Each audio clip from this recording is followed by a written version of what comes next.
But I felt like I was protecting him until I could get the nerve to tell him. Mom had gave him like a fake number and was like catfishing him as me for like 3 months. What? The Single Life has brought back yet another familiar face. Kimberly. You know, Usman's girlfriend. The one who gave him a PlayStation 5. I am sincerely hoping by the end of this trip, I get as much action as those damn gifts did. This is something I would never forget. I know. But I'm sorry, I'll be going back tomorrow. He ultimately proposed, but things in their odd dynamic didn't really work out. My baby-making days are over, but I loved Usman so much that I was willing to let him take a second wife to have a baby.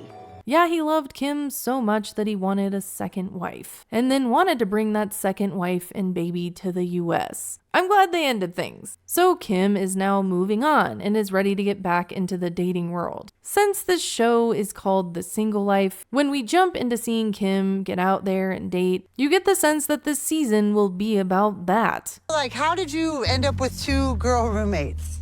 I used to date one of them. I cheated on her. She dumped me. And we do see some awkward moments of her getting pitched by friends at a dating event. She has the biggest heart, and she loves her son. She doesn't suffer fools. It's right here in this PowerPoint. We even see that she has a friend with benefits. His name is B. He's a really good friend of mine, and I dated him for about 6 months before I met Usman. They hook up regularly, but Kim wants more. We should plan like once every 2 weeks. When we can. Is this supposed to be one of those fools she's not suffering? I haven't even been to my house yet. No, but So crazy. I'm coming. So at first, you do see glimpses of Kim's dating life, but then we get thrown a big curveball when we see Jamal at her house. Do you need cheap potatoes? No, dude, would you like to take a potato? One. Yeah, I'll leave you one. Thanks. And this is where you feel some real tension. These two have been very close when we have seen them on other shows, but things have changed. And these two are no longer close because Kim has a very big secret. Jamal is not my only child. We're about to get into the part where things get complicated. But first, I need a quick emotional palate cleanser, which brings me to today's sponsor, Matchmasters. Matchmasters is a mobile game that I cannot stop playing. If you haven't heard of it, you need to go check it out. It's a match 3 puzzle game where players face off to match pieces of the same color and you try to score more points than your opponent. There's a lot of boosters, exciting game modes, and different ways to strategize to win. Whenever I get into all of this drama, I need to decompress. You know, woosah. Because Kim's storyline is stressing me out. I need a distraction. Something I can just pick up and play for a few minutes so I can calm down, reset. And what better way to do that than beat other players in a match 3 game? Yeah, this game is unique because you can go head to head against real people from around the world, or just play against your friends and family. My favorite part about this game is that there's no ads, and most importantly, it's completely free. Click my link in the description below to start playing Matchmasters today. If you use my link to download the game, you're not only supporting me and are awesome, but you're also getting a daily reward and starter pack. All right, I'm calm again. Let's get right back into this mess. We had always seen Kim and Jamal together, but didn't know much else about their family dynamic. It turns out that Kim had another son with Jamal's dad before him that she put up for adoption. But I was only 21 years old. I couldn't imagine being a single mom. I was not mentally ready. I was starting my military career. I was just not ready. Jamal did not know that he had a full-blood brother and found out last year when his brother Larry reached out. This was an ancestry website discovery situation, which is something that is surprisingly common now. Someone very close to me actually had a DNA surprise a few years ago. These ancestry sites are bringing a lot of skeletons out of closets these days. So Jamal is now wrestling with the fact that he has always been so close to his mom, and she lied to him. I felt like in my head, I was just like trying to protect myself and then trying to protect you too. Or at least that's what this scene is portraying. How could my own mom, like, look me in my eyes when she knows I have a whole brother? But now it's like, wow, I can't trust anyone in the world anymore.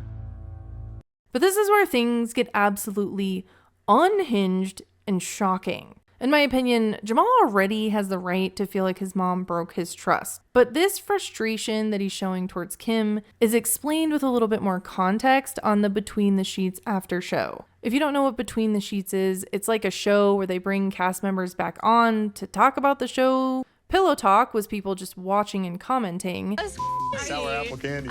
Oh my God, you're a Sour Patch apple. But in this case, instead of other people talking about the show, they bring characters back on to talk about themselves on the show. I would normally think that's ridiculous and unnecessary, but in this case, it's bringing a lot more context to this situation. Situation needs as much context as possible. So on this, Kim first explains that her son Larry first reached out in a DM. And then Jamal explains how Kim told him about his brother. He was like, well, he reached out to me. And I was like, today? And she was like, no, like 3 months ago. He does think he's been talking to you. My mom had gave him like a fake number and was like catfishing him. Kim was pretending to be Jamal for 3 months, talking to Larry. She pretended to be Jamal while also hiding Larry. It got to a point where he wanted to like talk to me on the phone, and she ran out of like options. I could maybe see her repairing her relationship with Jamal if this was just about her lying about his brother, but her pretending to be him for months, I can see why Jamal is hesitant to trust his mom again. Kim does acknowledge that this was a messed up move, but like, damn, how are they supposed to move on from this? But I felt like I was protecting him until I could get the nerve to tell him. And I don't think he'll ever understand that. Things will never be the same for them. That's crazy. Oh yeah, and it gets worse. So Jamal and Kim met Larry, and it went well. That part is fine. I don't know how he would have turned out if I would have kept him, you know? It makes me feel certain that I did the right thing. Larry also has a son, so Kim is technically a grandma. She seems happy with how the first meetup went. But now Larry is coming to see Kim and see where she grew up. And she has yet another secret to share with Larry. He's gonna be really upset with me. Hey, by the way, you have a sister, like the So I know that this show is supposed to be about dating, but I am sad for this. Larry wasn't the only child that I put up for adoption. I also had a daughter a year later. On Between the Sheets, she again explains more. I guess that's what this show is for now. My relationship with Jamal's dad at that point was not good, and I had to do what was best for me at the time. I don't regret what I did, but I'm not happy with what I did either. She said she made mistakes. This topic is so serious. It impacts a lot of people's lives. And I know everybody's gonna be like, how did you let this happen twice? How did, you know, whatever. I was stupid, and I was in love, and whenever I came back, he always said the right things. But then they like pan to Usman watching the reactions to this. He's finding all of this out as well. I cannot just comprehend this, but okay. Like, why is he there? So Jamal knew about his sister because he overheard his mom talking about her when he was 12. I think I only told Jamal about one because it just thought to me like one would make sense, but to do it twice, I didn't want to him up. Larry doesn't know about his full-blood sister at all, though. But now Larry is coming to visit, and Kim says she's going to tell him. I feel like every time I talk to him, it's like I'm like hiding a truth from him, and I feel like about it. Although Jamal knows about his sister, they don't know anything about her. Jamal did want to try to find her, but back then Kim says that she couldn't afford to open her adoption file. But it was $750 to open up her file. I was working at like a dollar store for $7.50 an hour. I'm guessing that after Larry finds out, they will try to find their sister. But for now, Kim is preparing to tell Larry the truth, even though Jamal doesn't seem to think that she wants to. I feel really protective of Larry because I don't want my mom to lie to him like she lied to me. He does say that he wants to fix his relationship with his mom, but he really can't do anything until his mom is honest with his brother. All right, I'm out. All right, love you. Bye.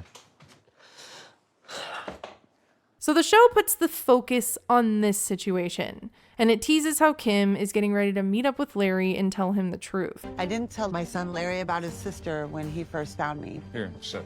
but I want to tell him now, and I'm really scared. What if he just turns around and leaves? What if he never speaks to me again? Heart attack.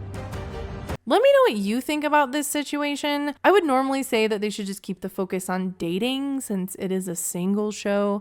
But this to me is very interesting. It also hits close to home in some ways for me because that person in my life who had a DNA surprise, which also happened on an ancestry website. So this is not about Kim dating, but it is about the drama going on in her life. And there's a lot of drama going on.